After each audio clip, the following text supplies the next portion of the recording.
Everybody good with microphones? All right, official 2-minute warning from right now, okay?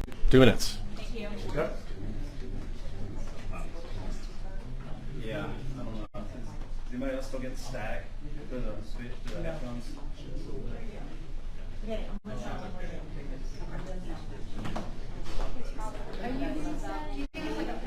No, I don't think it started until Mic check, 1, 2. It's good? Okay. that was it. Yeah, that was the WVUA. Hey, WVUA. Yeah. Do you have a hardwire mic? Your wireless receiver was causing static on mine. I can get you one if you need it.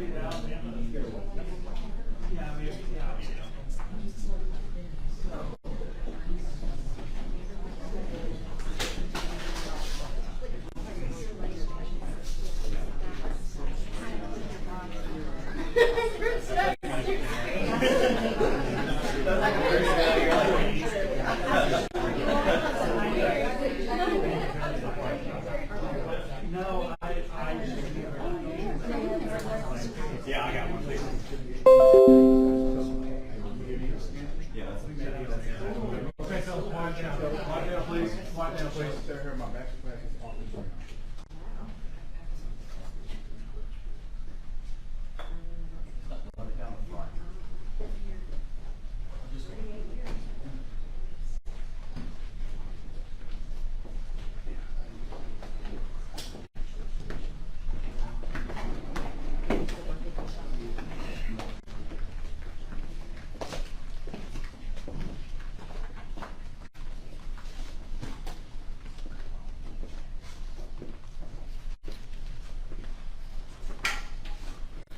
All right. Good afternoon and welcome to the Frank and Pam Bearfield Training Center. I'm Captain Keith Sescaleba, that's spelled Keithczeskleba, with the Hoover Police Department. Joining me at the podium today will be Hoover Mayor Frank Brocato, spelled Brocato, and Hoover Police Chief Nick Derzis, spelled Derzis. You may also hear from Lieutenant Daniel Lowe, spelled Lowe, of the Hoover Police Investigations Division. Mayor Brocato will make a brief opening statement, and then Chief Derzis will read a prepared statement. After Chief's statement is complete, there will be an opportunity to ask a few questions regarding this investigation. Keep in mind that this is still an ongoing investigation, so there may be some questions that we cannot answer. With that, I will turn it over to Mayor Brocato.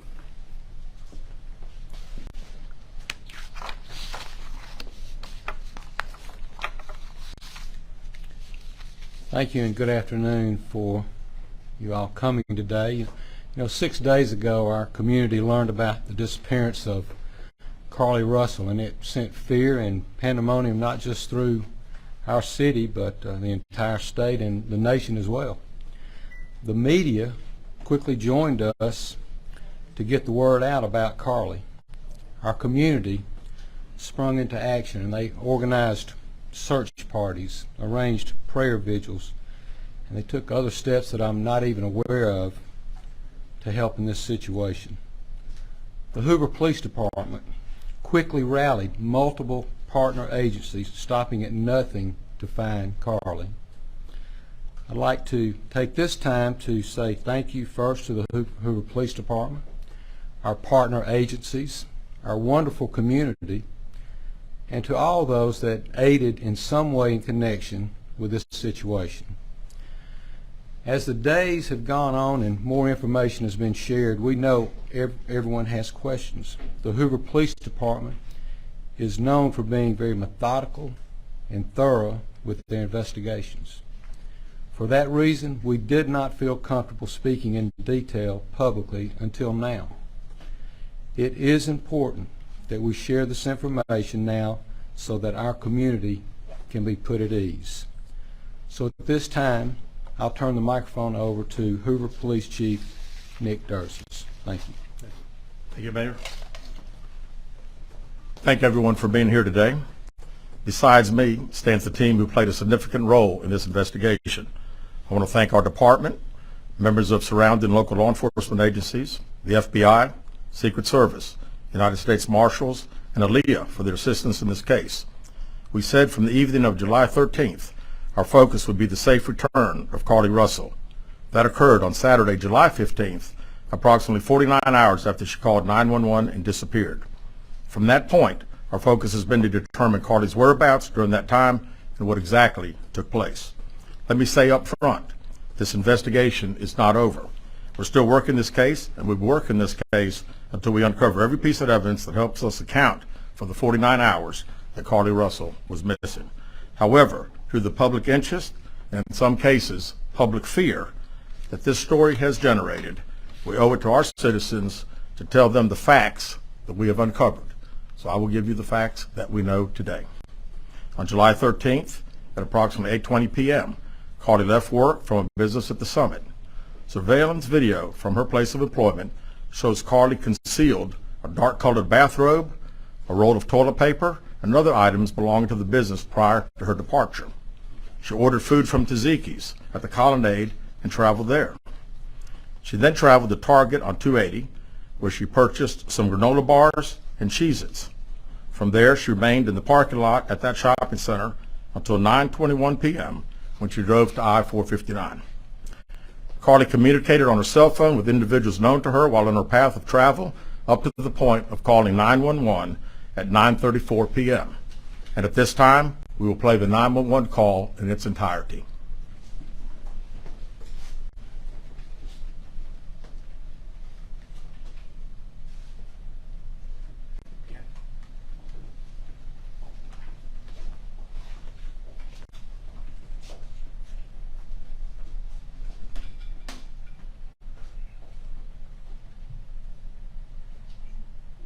Hi, I am on Interstate 459, and there is a kid just walking by themselves. Hold on, where on 459 are you? I'm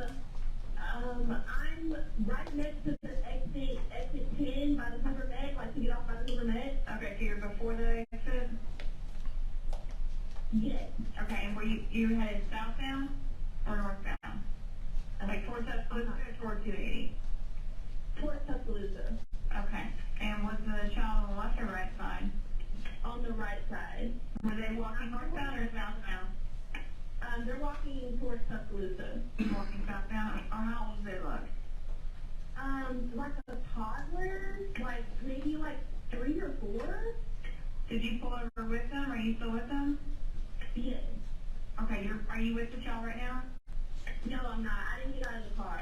I can see them though. Do you mind staying and keeping an eye on them until we get there? Yeah, sure, yeah. Okay, what kind of car are you in? I'm in a red Mercedes-Benz. Is it a sedan or SUV? SUV. I mean, it's a sedan. Sorry. Can you put your hazards on for me?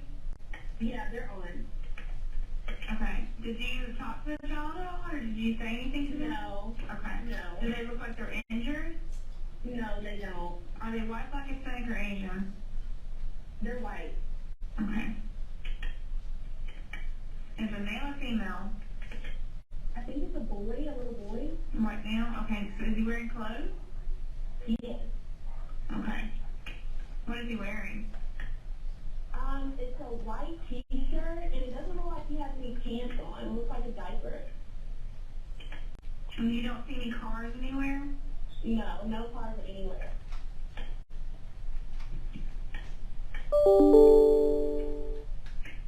Okay. All right. What's your name? My name is Carlee Russell. And you don't see any injuries on the child from where you're at, correct? No, but I can't really see them that good. Okay, try to keep an eye on them for the best you can, because I don't want you to lose track of them.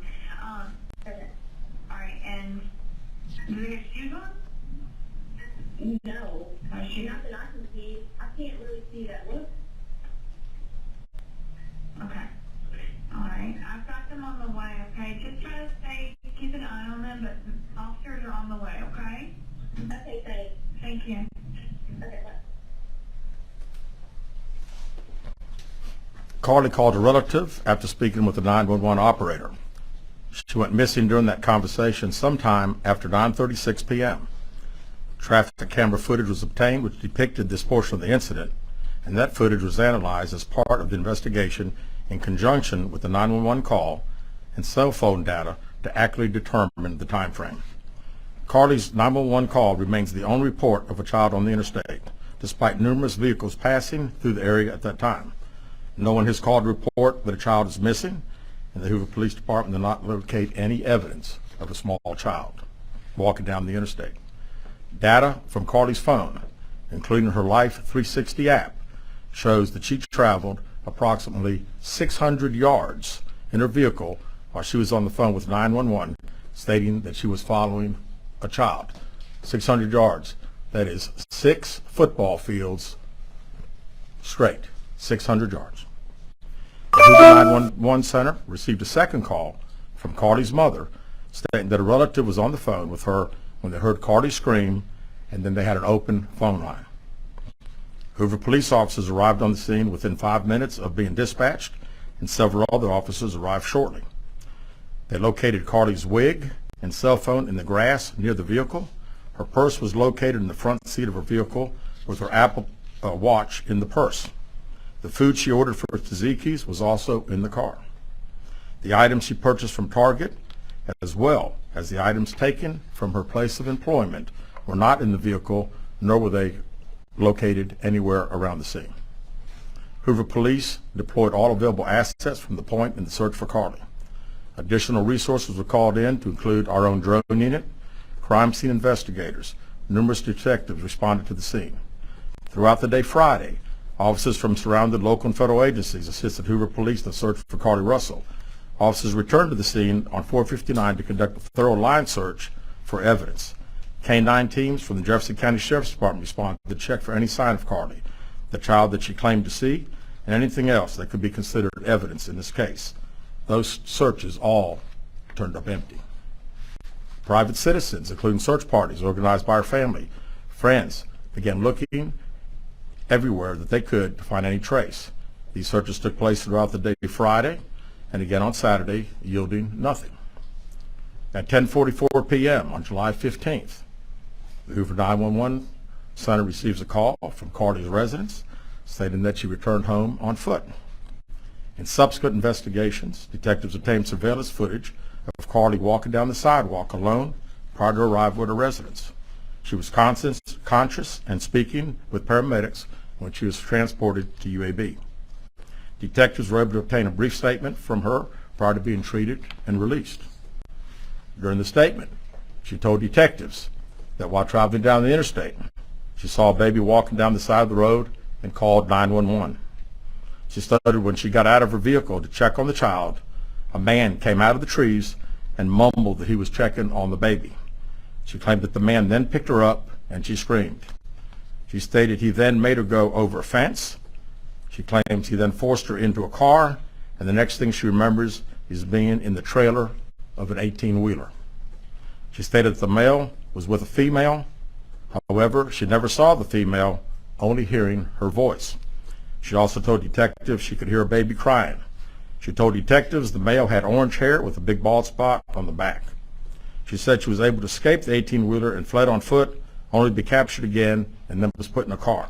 She claimed she was then blindfolded but was not tied up because the captor said they did not want to leave impressions on her wrists. She said that they took her into a house and made her get undressed. She believes they took pictures of her, but she does not remember them having any physical or sexual contact. She stated the next day she woke up and was fed cheese crackers by the female. She said the woman also played with her hair but could not remember anything else. At some point, she was put back in a vehicle she claims was able to escape while it was in the West Hoover area. She told detectives she ran through lots of woods until she came out near her residence. During this interview, detectives noted that Carlee had a small injury to her lip, and she claimed that her head was hurting. She also had a tear in her shirt. Detectives also noted that she had $107 cash in her right sock. Out of respect for Carlee and her family, detectives did not press for additional information in this interview and made plans to speak with her in detail after giving her time to rest. Detectives continue analyzing data from Carlee's cell phone that was left behind at the scene. We enlisted the help of the United States Secret Service in conducting this analysis. Part of what data includes several internet searches in the days leading up to her disappearance that I think are very relevant to this case. On July 11th at 7:30 a.m., the term, "Do you have to pay for an Amber Alert?" was searched. On July 13th at 1:03 a.m., the day of her disappearance, the term, "How to take money from a register without being caught," was searched. On July 13th at 2:13 a.m., the day of her disappearance, the term Birmingham bus station was searched. On July 13th, 2:35 a.m., a search for a one-way bus ticket from Birmingham to Nashville was conducted with a departure date of July 13th. On July 13th at 12:10 p.m., a search for the movie Taken, a film about abduction, was conducted. There were 2 searches related to Amber Alerts on a computer at Carlee's place of employment, including one regarding the maximum age of an Amber Alert. There were other searches on Carlee's phone that appeared to shed some light on her mindset, but out of respect for her privacy, we will not be releasing the content of those searches at this time. We've asked to interview Carlee a second time, but have not been granted that request. As you can see, there are many questions left to be answered, but only Carlee can provide those answers. What we can say is that we've been unable to verify most of Carlee's initial statement made to investigators, and we have no reason to believe that there is a threat to the public safety related to this particular case. Thank you very much. With that, we'll open the floor for some questions. Please raise your hand and I will call on you. Carol. Chief, do you expect any charges against Carlee Russell in connection with the disappearance and in connection with what was taken from the Woodhouse spa? Right now, our focus is to determine those 49 hours, so the investigation continues. So to be perfectly honest with you, that hasn't even entered our mind or been discussed. One more question. Is it surprising to you that the family has not been cooperative in returning to be questioned? Well, I think the family has stated to us that they didn't think that in her mental state right now, because of trauma of the incident, that she's not ready to talk, is what we've been told. Go ahead, sir. Yeah, question for Chief. You stated that the abductor had orange hair. Was this abductor black male? Was it female, black female, white female? I believe it's a white male. Am I correct by saying that? Was it ever? Yeah, white male. Is this alleged abductor yet on the loose in the Hoover area? Don't believe so. Yes, ma'am. Chief Bernie Deon, WBRC, has a toxicology report been done, and were any drugs or illegal substances found in her system? We have no report of that. Is any indication of mental illness in this case? Not that I'm aware of. Lisa. There's been a concern in the community that if this turned out not to be a true story, that the next time a young woman of color was missing, that it might not be taken seriously. How would you respond to that? I'd respond to say that we investigate every crime to the fullest, just like we have this one. Right here. Was she traveling with anyone? Excuse me. Was she traveling with anyone since the time she disappeared, to your knowledge? And not to my knowledge. Right here. Chief, I know you said you weren't able to verify a lot of aspects of the story. Where do you think she went, and how would you characterize what happened here? You know, that's the $100 question. You know, we pretty much know exactly what took place from the time she left work until she got on the 911 call, and we can see getting out of the car on the interstate from that footage. And after that, I think she only knows. We don't know. Well, one quick follow-up. Her parents. Did you speak with Carlee's parents, and why do you think it is they were so adamant that there was an abductor? Yeah, I think parents have believed in what their daughter's saying, and we've had a very good rapport with the parents, met with them on several occasions. I've talked to them today a few times, and to make them understand that we're under pressure from our community, not only in our community of the state, but nationally when the story hit. And I just wanted them to understand that today we were going to have a press conference, and what we were going to detail today are facts. And everything that I've told you today is actual facts. It's not innuendos. It's not what I think. It's not what these detectives think. It is the factual information that we have. Chief Robinson, WBRC, how much time do you think you'll give the Well, I think our detectives have talked to the parents, and we're ready. We're ready to talk as soon as she's ready. So, she called right now. We're ready. You've had one word to describe what went on. What would that word be? How about unknown? We know the facts that we have. Everything else is unknown at this time. In the back. What have the past few days been like for you, your department? This has been a stressful search, hasn't it? Well, absolutely. And again, the focus of the investigation that Thursday, when she went missing, of course, the focus was to get Carlee home. That's what we want all. We wanted her safe and sound, and that's all happened. And then, of course, this has gotten to be not only a local, state story, but a national story. So, it is. It's a lot of stress on everyone in the Hoover Police Department, the mayor, every citizen here. We want to know the truth. As you stand here, are you frustrated? I wouldn't say I'm frustrated. I mean, I'm very happy that Carlee's home. That was the main ingredient here, and then we'll figure it out. I promise you that. We'll end up figuring it out. Any idea about the number of manpower hours or the expense of the drones and all the rest of the search that might have cost the city and the state and federal government? Yeah, we haven't had time to consider that, but it's again, these detectives that are here. This is just a small group of people that have been associated with this case. We have put every available resource that we have on this case because we wanted to make sure that we found out everything. We wanted to get her home, and we have. Chief, was there any prior indication of mental health problems? Not that I'm aware of. Could you just expand on the people from the state, federal resources brought in? What were they doing exactly as you all were searching for her? Can you just expand on that? Sure. A lot of the from the FBI side, several agents helping us interview. I mean, as you well know, in a case like this, especially when it goes national, we got hundreds and hundreds of calls. And when you get those calls, some of them may just be outlandish, but you got to follow up on them because you never know that you may get that one tidbit. And I'd also say too that we had a great cooperation with the family. The family received hundreds and hundreds of tips, and every time they got a tip, they sent it to us. Would you say a crime has been committed No, in this case? we have not determined that. No. Keith Mims, WAGG 610 Summit Media. Question for Chief.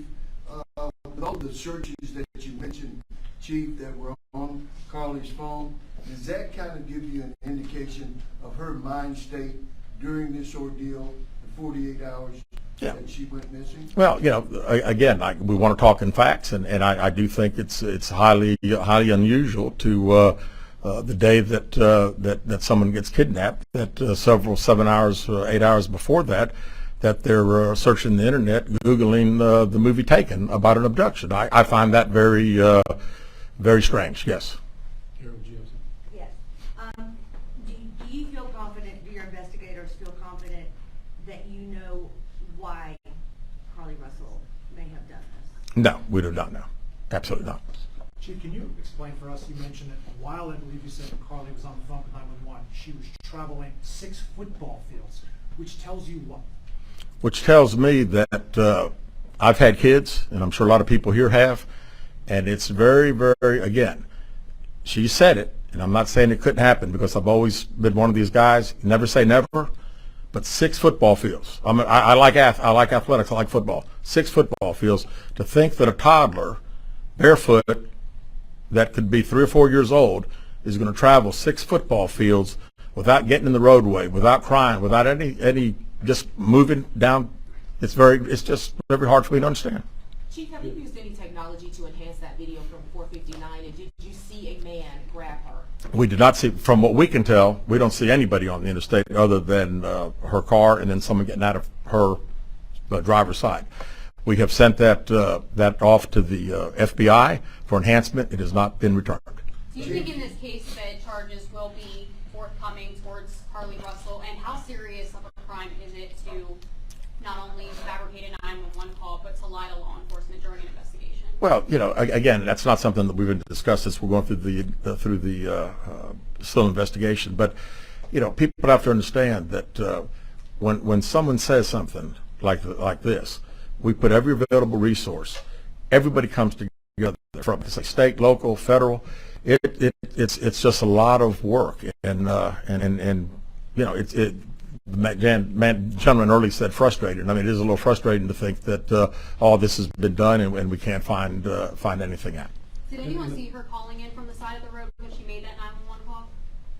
Not to my knowledge. All right, last question here. Is this investigation held up until you can speak once again to Carlee Russell? Well, there's a few things that we're still doing, but obviously we want to talk to Carlee as soon as we can and do an in-depth interview. And at that time, I think we'll have these investigators doing some other things. So At this juncture, would you That's say all the this questions